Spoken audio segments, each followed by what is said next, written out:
Hey, how you doing? This is RJ. So today I'm going to talk about a study which some of you may have heard of already. It's a study that shows that virtue signaling goes hand in hand with being power hungry, a narcissist, and sometimes even a psychopath. And I'm going to look at this and then look at creative industries, most specifically the comic industry, to show you how this has taken over the comic industry, and by result, what kind of characters and what kind of heroes are produced by people who are power-hungry narcissists and psychopaths. But before I do any of that, I just want to give a quick shout out to an Indiegogo campaign that is going on right now. It's called Fatal, and it's being put out by Clint from Sweetcast, and the artist is Charlie Snogans. Now, while I have nothing to do with the production of this book whatsoever, I am promoting it because of my association with Charlie Snogans. He and I have had friendly discussions about heroism, and at the same time, Charlie has also agreed to do one of the pinup posters for my Indiegogo campaign that will hopefully be launching this fall. So I'll link that campaign in the description, and if you like Charlie's art, you'll see some of it in my upcoming campaign. But let's get right into this study that shows that virtue signaling is employed very easily by Machiavellian personalities, that is to say, power-hungry personalities, by narcissists and by psychopaths. So I'm just going to give you a couple of quotes from this study, very informative quotes. First, they define virtue signaling this way. Virtue signaling is defined as the conspicuous expression of moral values done primarily with the intent of enhancing one's standing within a social group. And they also include within this study not just virtue signaling, but also victim signaling. And they talk about victim signaling this way. Victim signaling justifies victim groups seeking retribution against alleged oppressors. Retribution often takes the form of demanding compensation through some kind of resource transfer from non-victims to the alleged victim. Claiming victim status can also facilitate resource transfer by conferring moral immunity upon the claimant. Moral immunity shields the alleged victim from criticism about the means they might use to satisfy their demands. In other words, victim status can morally justify the use of deceit, intimidation, or even violence by alleged victims to achieve their goals. Now, what they seek to, and then later prove within this study, is the fact that people who have dark triad traits tend to use victim and virtue signaling to get what they want. And dark triad traits are Machiavellianism, that is, obsession with power, narcissism, and psychopathy. And I'll give you just a few quotes to show what they mean by these terms. So they start by talking about social ease and social interactions, and they say the following. These qualities, coupled with the absence of a guiding moral compass, illustrated by the obsession with power in Machiavellians, self-grandiosity in narcissists, general disregard for social norms in psychopaths, and callousness towards others' emotions common to all three personality types, allow dark triad personalities to guiltlessly deploy a range of manipulative strategies for personal gain. And just briefly, they further describe narcissists this way. Narcissistic individuals are characterized by their domineering interpersonal style and high need to establish superiority over others. And they continue by expressing their hypothesis this way. Moreover, the emission of false or exaggerated victim signals to achieve their goals can be particularly attractive to people who possess dark triad traits because they will be unencumbered by the bite of conscience or concerns about the effects of their actions on others. Individuals with dark triad personalities may also be better at mimicking actual victimhood because they are practiced in the art of deception. Thus, we hypothesize that individuals with dark triad personalities are more willing to deploy victim signaling as part of their repertoire of resource extraction strategies across a wide range of situations compared with people who do not have these traits. Now, as I said, these dark triad traits they show in the study are very much connected with virtue signaling and victim signaling. But I want to concentrate on a few things that they pull out. One of the things that they show within the study is as follows. An examination of the three dark triad traits as separate constructs showed that Machiavellianism was the only one among them that predicated both victim and virtuous victim signaling. Psychopathy was marginally associated with victim signaling, but not with virtue signaling, whereas the pattern was reversed for narcissists. So it said basically that if you're a psychopath, you don't so much victim signal, you virtue signal more, because presenting yourself as a victim takes away from your psychopathic nature. And the reverse is true with narcissists. Narcissists don't virtue signal as much as victim signal because that allows for more concentration on them than their virtue. But if you're Machiavellian, that is to say power hungry, either in itself or with these other two traits, you are more likely to do both. Why? Because you can switch between both in order to fit the situation that you're in order to manipulate those around you better. And one other thing that I found very interesting with this study talked about something that I had not been introduced to before. It's called communal narcissism, and says that this specific type of narcissism shares the same core identity as normal narcissism, that is to say, grandiosity, esteem, and entitlement, but besides that, it differs from traditional narcissism because, as they say, it manifests itself within a communal domain. And within the study, it says, we found that communal narcissism was a significant and positive predictor for the frequency of signaling virtuous victimhood. And what more, after that, they continue by saying, virtuous victim signaling was also positively correlated with fantasy proneness. So, what do I want to highlight out of this? Well, first of all, I want to highlight the fact that you have these individuals, these dark triad individuals, Machiavellians, narcissists, and psychopaths. And they use virtue signaling and victim signaling in order to have resources pushed their way. That of the three, Machiavellians are the most common to use both of these or both at the same time because they can more easily manipulate the person and or the situation. And Machiavellians are people who concentrate on power. But you also have a secondary characteristic within narcissists, which is communal narcissism, where they express things in a communal way that feeds into this as well, especially with victim signaling. And they use their resources to express this victim signaling in a communal way. And as I said, they even link this virtuous victim signaling with a correlation to fantasize. And it's that last part that I want to focus on first. Because where are you going to get the majority of people who are going to deal with the creative, and not just the creative, but the creative that is dealing with fantasy? Now, this can be any number of things within entertainment, and I'm sure you can apply this to your own fandom no matter what it is, but I'm going to concentrate on comics and present to you the situation within the comic industry over the last 10 to 15 years, so that with all of this study fresh in your mind, you can see exactly what is going on and why this industry is now falling to pieces. But before I get there, I just want to talk about something really quickly.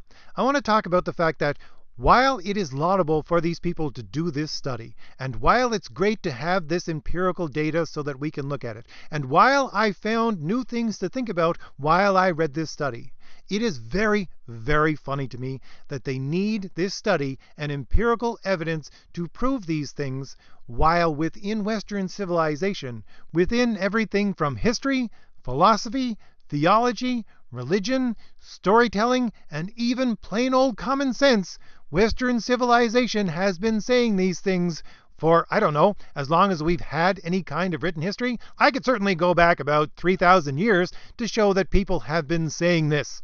And all that you would have to do to come to these same conclusions within any of those mediums is simply apply reason and logic to the standards that we have set down for Western civilization of what a human being is and how they interact with reality. Just use reason and logic and you come up with the exact same thing.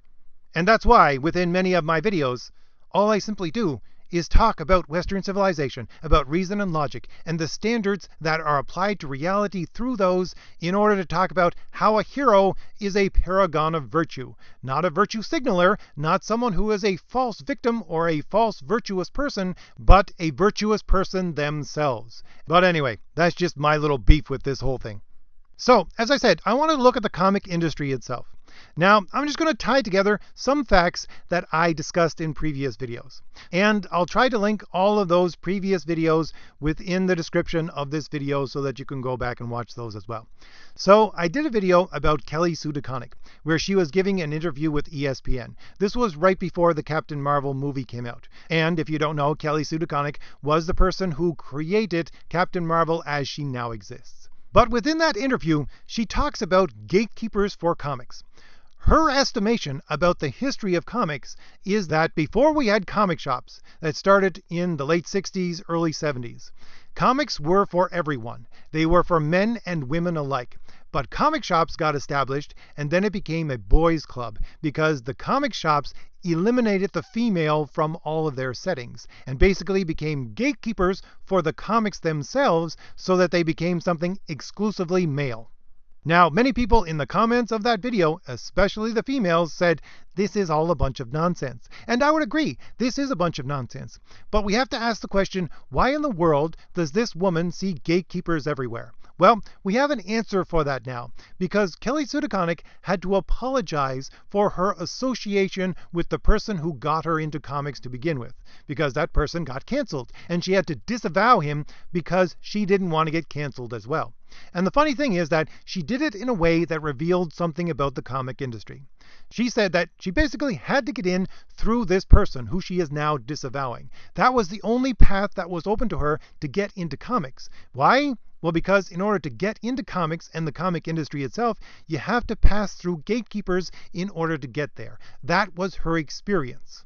So I would say within that interview with ESPN, she was projecting onto the entire comic industry, right down to the distribution of comics themselves, this norm that she has experienced within comics, that there are gatekeepers everywhere. And that's why she saw gatekeepers as being the ones responsible for supposedly driving the female out of comics. But the point being that she let slip that in order to get into the comic industry, you had to pass through these gatekeepers first.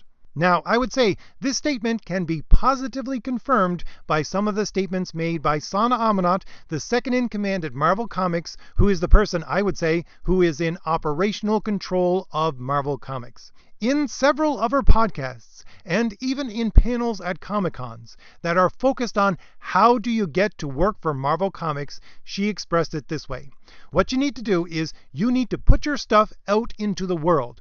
So if you are a creative, a storyteller, or an artist, you need to take that and put it out into the world. And once you do that, if it is significant and if you have what she claims to be a unique voice, then Marvel will come and find you. And this is a phrase she has used numerous times. We will come and find you. If you deserve to work for Marvel, we will come and find you. And on top of all of that, I've even done videos about the job postings for Marvel Comics. You see job postings for interns and for people who are supposed to be doing analysis on sales and things like that, but I have never certainly seen any kind of job postings for creatives. Never do I see this. And in the video that I talked about that, I said the reason why you probably never see this is, of course, because in order to get into the creative tier of working for comics, you need to pass an ideological test. And if they posted publicly that a job is available for creatives and then applied to them this ideological test in order for them to get into the company, they would be sued 6 ways from Sunday. So what they do is that they don't advertise for these jobs whatsoever.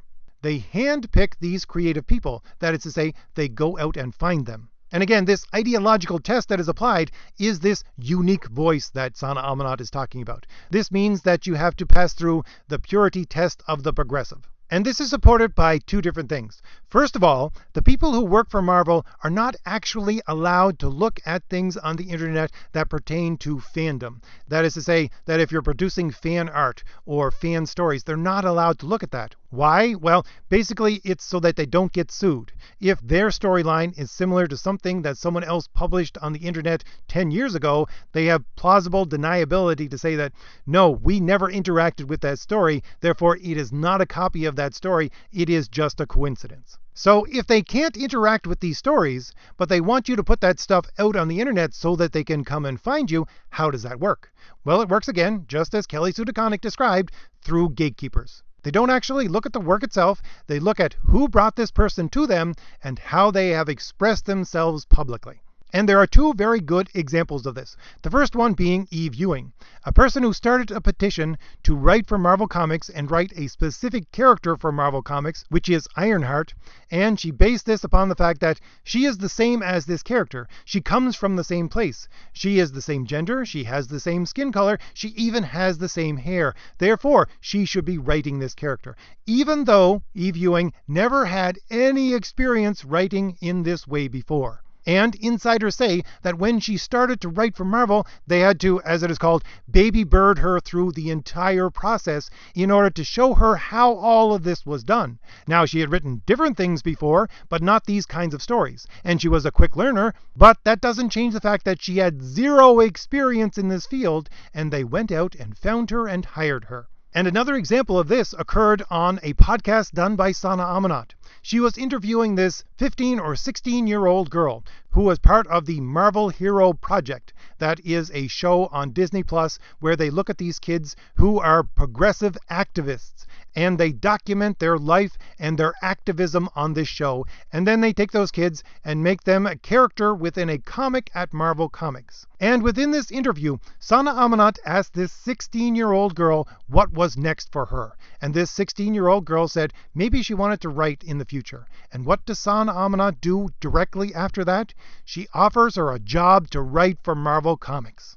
Again, a 16-year-old girl that has no interest in comics whatsoever. They're not even talking about comics. They're talking about her activism. And Sana Amanat offers her a job to write for Marvel Comics. Why? Because she is female, because she is a Native American, and because she is an environmental activist. And no doubt, if this girl did accept that job offer, they would do the same thing that they did with Eve Ewing. They would teach her how to write what they want written, and they would start the entire process from the beginning. So, why am I going over all of this?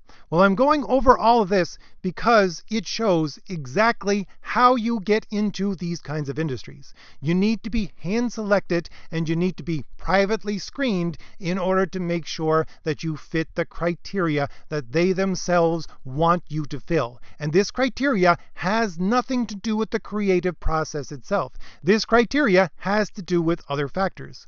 And those other factors would be dependent upon their social standing within social media and other expressions out there in the world. And those things would include virtue signaling and victim signaling.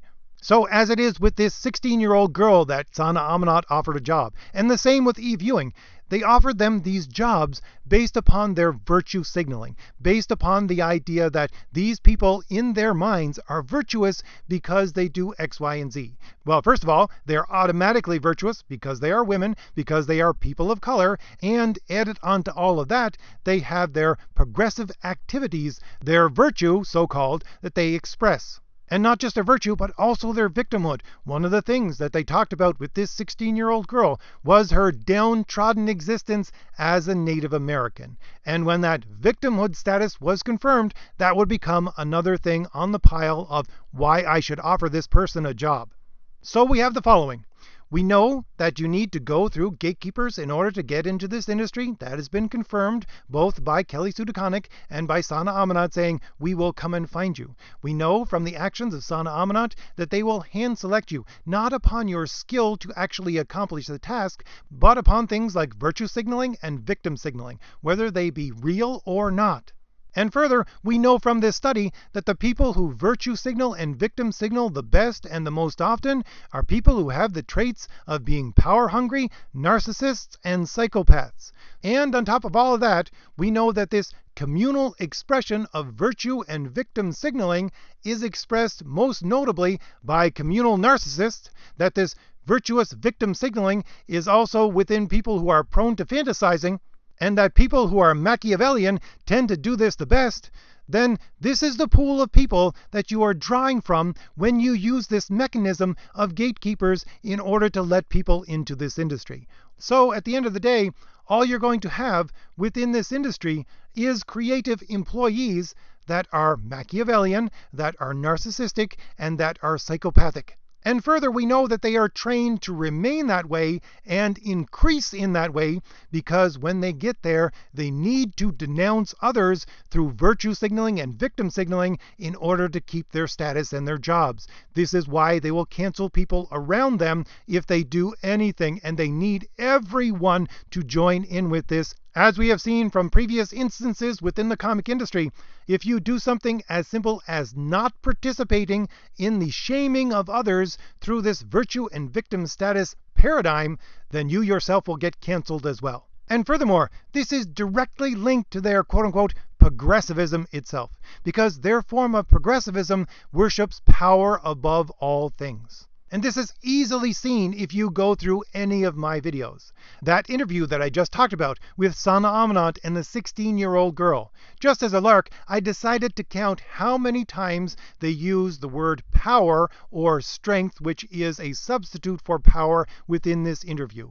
And within this half-an-hour interview, they used it almost once a minute. If you're discussing something that has nothing to do with power, and you're using the word power or a substitute for it every minute within your discussion, you're obsessed with power. And that's just one of these podcasts. Within all of these podcasts, it all comes down to a power dynamic. Everything that they talk about comes down to a power dynamic. The other example that I would give for this is that when the Captain Marvel movie was coming out, they went around to creative people who worked on the movie, actors, people who worked on the comic books, people who worked for Marvel Comics, and they asked them to describe Captain Marvel in one word or one phrase. And the most common phrase that was repeated over and over again by these creative people was powerful. And by the way, not just powerful, but unapologetically powerful. So these people, these progressives, they worship at the altar of power. Everything comes down to power dynamics. And of course, what would that make them? Well, that would make them Machiavellian. That is the exact definition of Machiavellian that they give within this study itself, being a person obsessed with power. And again, as this study shows, people who are obsessed with power are the people who are most easily the manipulators of victim and virtue signaling. So the reason why this industry and creative industries like it are failing is because they have nothing but employees that are power-hungry narcissists and psychopaths. And because of this, I would say that the only way that this industry can correct itself is through collapse. Because part of this study is to show that these people do this virtue and victim signaling in order to drain resources away from other people in a parasitic way. That's the actual word that they use in the study. They are parasites. They look to take resources but give little to nothing back. And so they're going to stay there and take as much as they can until there's nothing left, until there is a collapse. And these people see that they can no longer get resources from these industries, they're going to stay there. And what more, even if there is a cleaning of house, you might get rid of a lot of the freeloaders, but you still have the psychopaths, because they are able to disguise themselves in order to look like they're actually productive members of the team. And I want to give you just two examples of these kind of people that have worked in the comic industry. One new and one old. The new one would be Sina Grace. Now, if you go over to Sina Grace's Twitter page, or when the last time I went over, all I saw was picture after picture of himself. He takes pictures of himself and he posts them. Even the banner at the top of his Twitter page is a close-up picture of his bare chest with a gold chain hanging from it. This is a narcissist, a textbook narcissist. And of course, he was given Iceman to write, and all he did with Iceman was make him a self-insert. And you can easily see that he put as little work as possible into writing this book. It was canceled 3 times. Besides that, it was given such hype, even in the mainstream media, and Marvel overshipped this thing more than any other comic ever before. And still, it got canceled, and then canceled again after it was rebooted, and then canceled again. And when he was on his 3rd try, he gave an interview with one of the podcasts for Marvel, and he specifically said, in a joking way, that even though he had done this for so long and written this character for so long, he still did not understand fully how his powers worked. And he didn't care. This is the entire point. All he is selling is himself, because all he is concerned about is himself. Therefore, he is not concerned about the character at all. Once again, this is a textbook narcissist. If we look at someone who is an older comic writer, but who has been there for at least 15 years, we can look at Mark Waid. Mark Waid is known around the industry for having childlike tantrums when he does not get his way. That he screams and yells and throws things and even turns over tables until he gets his way. What more, he even publicly declared that he wanted to attack Richard Meyer at a Comic-Con. And besides all of that, he supposedly, and I'll just add the word supposedly because the lawsuit is not done yet, he supposedly interfered with a contract between two other individuals. And he did this because he didn't like what was going on between those two separate individuals that had nothing to do with him. So if we take all of these things to be true, what is this? Well, he's a textbook psychopath. He not only doesn't care about the other people around him, he doesn't care about social norms, he doesn't even care about the law or anything connected to it. He's simply using these things to get his way. This is a textbook psychopath. And while as a psychopath, he can write a good story because psychopaths are high functioning and can put things together really well, he cannot write a hero. And this is exactly my point. If, as I have briefly shown, that this industry is made up of people, especially creatives, who are narcissistic, psychopathic, and power hungry, and who use this industry to gain resources for themselves through virtue signaling and victim signaling, then we have creative people who know nothing of virtue itself. Because doing this in this way is an affront to the virtues itself. And as I say in all of my videos, for 3,000 years in Western civilization, a hero is a paragon of virtue. Therefore, if you wish to write a hero, you need to understand what virtue is. But these people specifically steep themselves in vice so that they can be parasites and take resources where it is not deserved. So they know nothing of virtue, and they certainly know nothing of heroes. As I said, someone like Mark Waid can certainly put together a good story because I would say he is a psychopath. And psychopaths are high functioning and can put things together fairly well. But that is simply in a mechanical way in order to hide what he is actually doing. But he does not understand what a hero is. And all of these heroes that have been created for the last 10, 15 years, and these legacy heroes that have been recreated over that time, they are nothing but villains. They are not heroes, no matter whether they are portrayed that way or not. And so off of that, I want to propose something. Most people break down comics into their different ages. Into the Golden Age, the Silver Age, the Bronze Age, and then the Dark Age, which is the late 80s, 90s, which was called so because of the dark storylines that were told then. But a lot of people ask the question, what are we going to call this age when it has passed? Well, my proposal is that we call it the Age of Vice, or the Age of Villains, because that's what it is. All we get is characters that are dressed up as heroes, but are unapologetically villains. Anyway, if I've given you anything new to think about, hit like, hit the shield in the lower right-hand corner of your screen to subscribe, and leave me a comment. Tell me what you think about all this. All right, I'll see you later. Bye.